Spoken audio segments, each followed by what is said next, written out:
Bonjour, en ce temps de rentrée, je formule le souhait que nous placions nos vies d'église et nos vies personnelles sous le signe de l'accueil. Alors ce n'est pas nouveau, c'est la résolution prise par bon nombre de nos communautés qui ont inscrit cette perspective dans leur projet de vie, qui s'attachent à la mettre en pratique. C'est aussi une priorité pour notre vie d'union d'église qui propose pour cela, y compris dans notre région, des formations, des rassemblements, des événements. Et nous pouvons déjà nous réjouir de ce que des personnes de passage, des nouveaux venus, des personnes de tout âge, de toutes conditions, de toute nationalité, soient saluées. C'est le début de l'accueil, bien sûr. Que ces personnes soient saluées en leur signifiant ainsi qu'elles sont les bienvenues. Ça n'a pas toujours été le cas hier, ni encore aujourd'hui.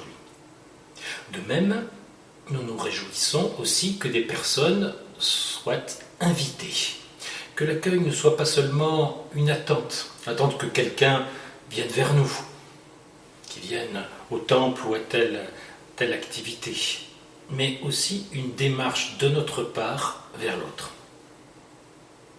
Salutations, invitation et aller plus loin.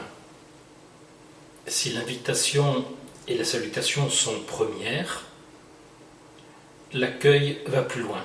Accueillir, c'est proposer à chacune, à chacun, une place, une écoute, un partage de la bonne nouvelle, l'évangile de Jésus-Christ. C'est se laisser déplacer, c'est ouvrir nos cercles, questionner nos habitudes, ne pas en rester à des habitudes de club, à nos facilités, à nos démissions.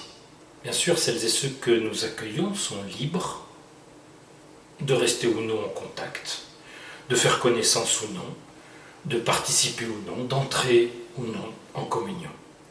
Mais c'est bien pour cela que nous pouvons proposer d'accueillir.